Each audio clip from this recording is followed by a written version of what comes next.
Hello दोस्तों, welcome back to my YouTube channel self tech learner. Previous video में मैंने बताया था कि सर्किट ब्रेकर पैटर्न क्या होता है, वो किस तरीके से काम करता है, उसके जो तीनों स्टेट होते हैं, क्लोज, ओपन, हाफ ओपन, कब ट्रांजिशन होता है क्लोज से ओपन में, ओपन से हाफ ओपन में, फिर हाफ ओपन से कब वो क्लोज होता है।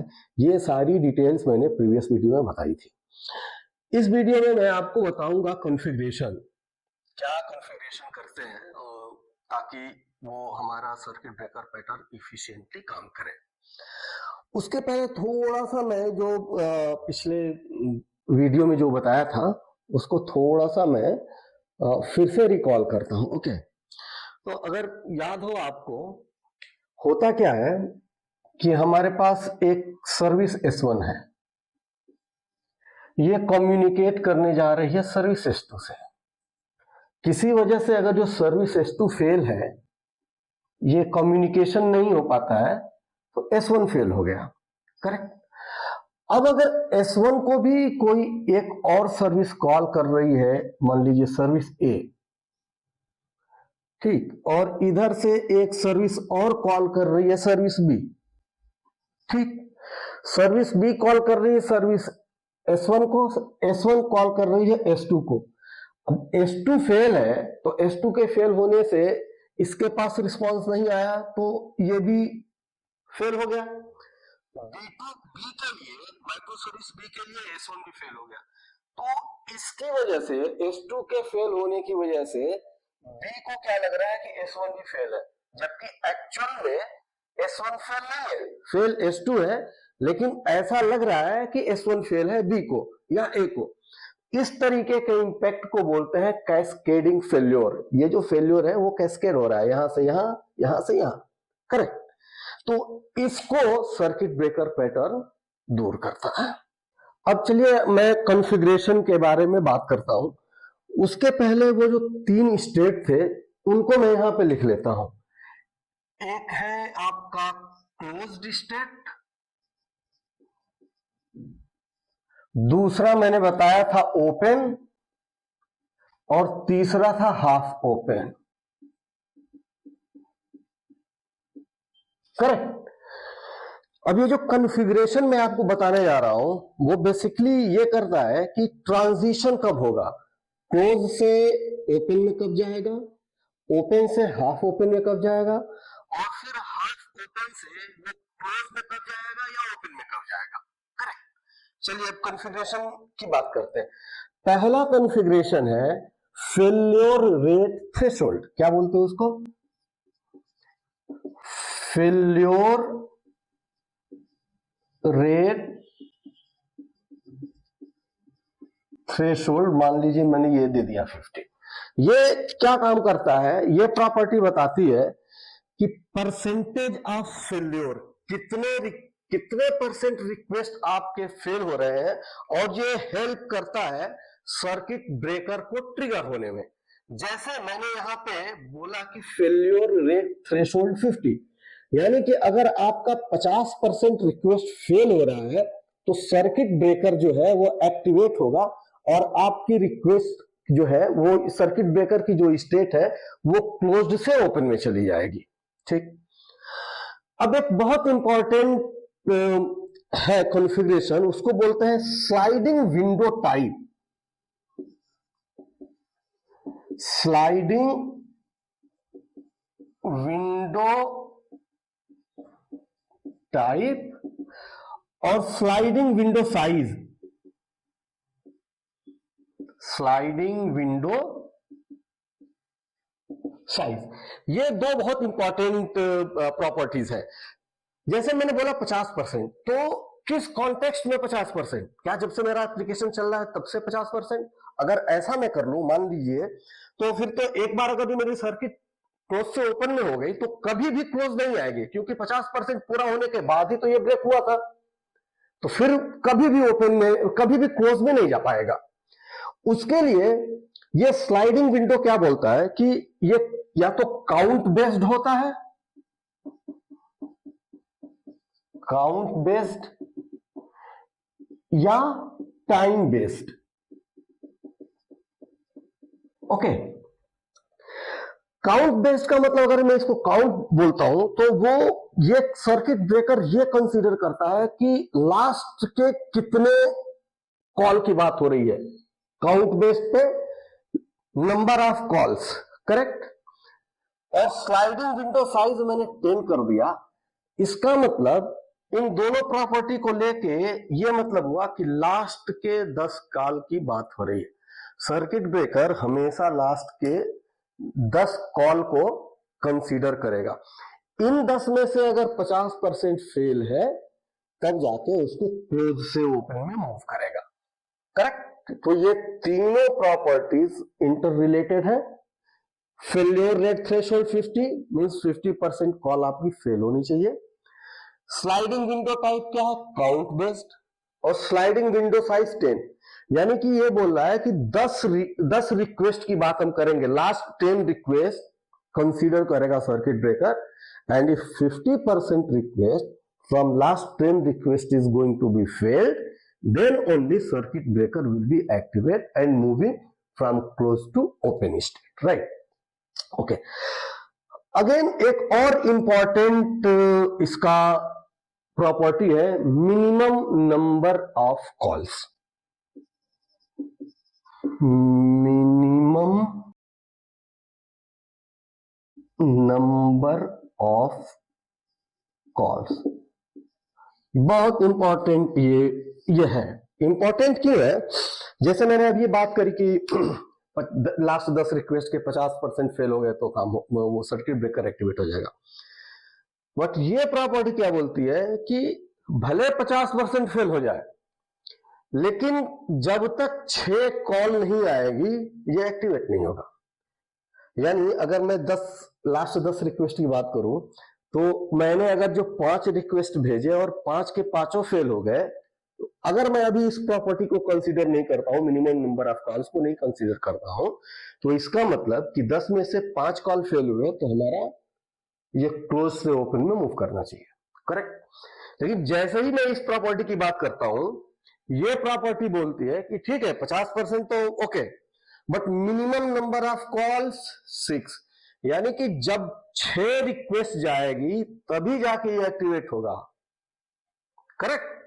सिर्फ 50% नहीं, minimum number of calls, correct. तो कम से कम 6 कॉल जाने चाहिए तब जाके ये इसका एक्टिवेशन शुरू होगा, ओके। अब प्रॉपर्टीज है ये यहां से ये 1 2 3 4 ये प्रॉपर्टी से क्या हुआ कि क्लोज्ड से ओपन स्टेट में आ गया, राइट। अब ओपन स्टेट में कितनी देर तक रहेगा, मैंने बोला था अगर जो याद होगा आपको कि क्लोज्ड से ओपन आता है और ओपन स्टेट में कुछ देर तक रहता है, फिर उसके बाद वो हाफ ओपन में जाता है, राइट। तो उसके लिए प्रॉपर्टी होती है wait duration in open state. Wait duration in open state. अगर मैंने 5 सेकेंड दे दिया है, यानी कि क्लोज्ड से ओपन में जाने के बाद रिक्वेस्ट जो है सर्किट ब्रेकर वो किस स्टेट में रहेगा, 5 सेकेंड तक ये ओपन स्टेट में रहेगा, ठीक। Wait duration in open state मैंने बोला 5 सेकेंड, यानी कि 5 सेकेंड तक ये ओपन स्टेट में रहेगा। और जैसे ही ओपन से हाफ ओपन में जाएगा, तो मैंने बोला है कि जैसे ही ओपन से हाफ ओपन में जाता है, कुछ नंबर ऑफ कॉल्स जो है वो एक्चुअल सर्विस को हिट करते हैं, बाकी जो है वो फॉल बैक से अपना रिस्पॉन्स लेके रिटर्न हो जाता है। लेकिन कुछ number of calls actual service को हिट करते हैं, ये देखने के लिए कि क्या वाकई में एक्चुअल सर्विस हमारी अप हो गई है कि नहीं। तो उसका भी कॉन्फ़िगरेशन करते हैं कि हम बता सकते हैं कि कितने number of calls half open state में मैं अलाउ करता हूं जो कि हमारी एक्चुअल माइक्रो सर्विसेज को कॉल करेंगे। तो permitted number of calls, permitted number of calls in open state, इन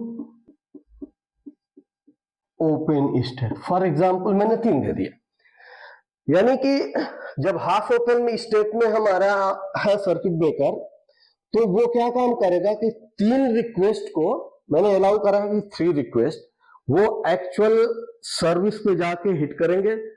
अगर वहां से रिस्पॉन्स मिलता है तो क्लोज में आ जाएंगे, और रिस्पॉन्स नहीं मिलता है तो ओपन में आ जाएंगे। करेक्ट। बट यहां भी ये जो number of calls, permitted calls मैंने दिया है, यहां पे भी वो जो फेल्योर थ्रेशोल्ड था, स्लाइडिंग विंडो का नहीं, जो फेल्योर थ्रेशोल्ड था और मिनिमम नंबर ऑफ कॉल्स वाला जो कंसेप्ट था, वो यहाँ पे भी लगेगा। ऐसा नहीं कि मैंने 3 अलाउ करे हैं और 3 में से एक सक्सेस हो गया तो वो हाफ ओपन से क्लोज में चला जाएगा, नहीं। 50% से अगर जो फेल्योर है तो फिर से वो ओपन में आ जाएगा। अगर 50% से ज्यादा सक्सेस रेट है, यानी कि इस 3 में से 2 सक्सेस हमको मिलता है, तब जाके ये हाफ ओपन से क्लोज में जाएगा, अदरवाइज नहीं। ऐसा नहीं कि सिर्फ एक कॉल गया और वो सक्सेस हो गया तो उसको मैं क्लोज, मैं क्या काम करूंगा, क्लोज कर दूंगा, ऐसा नहीं है। ठीक। अब क्या है कि ओपन से हाफ ओपन में होता है तो कैसे होता है, इसके लिए होती है property automatic transition from open to half open enabled, और ये होता है ट्रू। जैसे ही ये प्रॉपर्टी ट्रू मिलती है, ये ओपन से हाफ ओपन में चला जाएगा एक ड्यूरेशन के बाद। जो ड्यूरेशन मैंने बताया था कि कितना ड्यूरेशन ये ओपन स्टेट में वेट करेगा, उतना ओपन स्टेट में वेट करने के बाद इस प्रॉपर्टी के इनेबल होने की वजह से ये ओपन से हाफ ओपन में चला जाता है। अगेन द वेरी इंपॉर्टेंट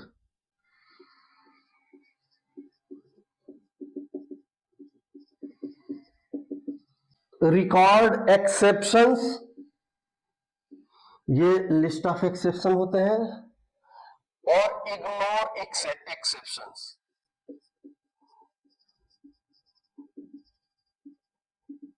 ये भी लिस्ट होते हैं।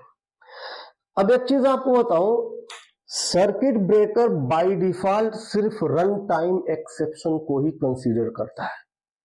अगर आपका एप्लीकेशन, आपकी सर्विस चेक्ड एक्सेप्शन थ्रो करती है तो सर्किट ब्रेकर बाय डिफॉल्ट उसको एक्सेप्ट नहीं करता है, उसको कंसीडर नहीं करेगा एज ए फेल्योर।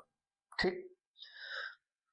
अगर आपको चेक्ड एक्सेप्शन को भी कंसीडर करवाना है तो आपको इस रिकॉर्ड एक्सेप्शंस में उन एक्सेप्शंस को लिखना पड़ेगा।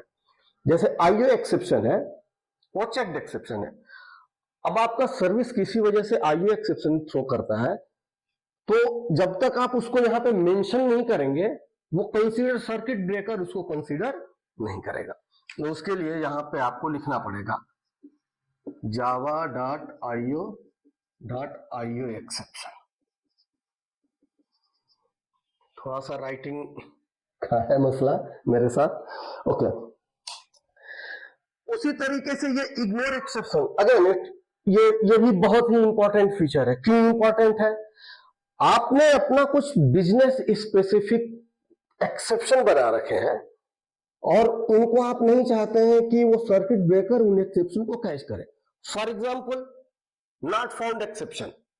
मैं अगर जो पेशेंट और डॉक्टर की बात कर रहा हूं, कोई पेशेंट एक डॉक्टर को लुकअप कर रहा है, डॉक्टर का नाम दे रहा है और उसकी डिटेल चाहिए होती है उसको, और वो डॉक्टर एग्जिस्ट नहीं करता है, तो हमने एक एक्सेप्शन थ्रो कर दिया कि doctor not found exception.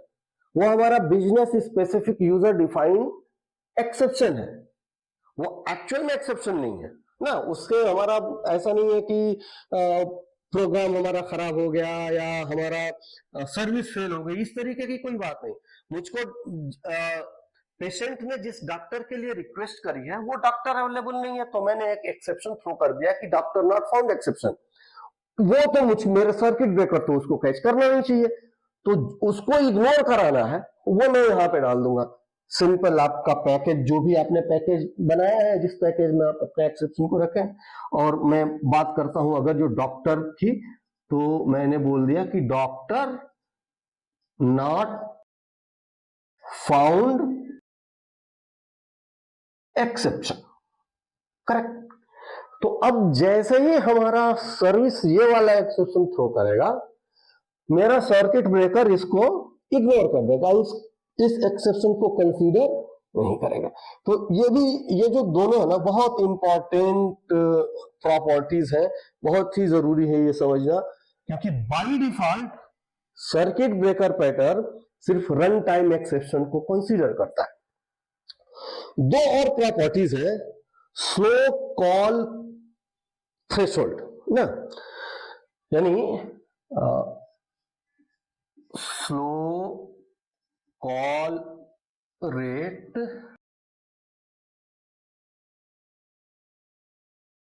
okay guys, that's all from my side for today's video. Next video में मैं इसका इम्प्लीमेंटेशन करके आप लोगों को दिखाऊंगा। Thank you very much.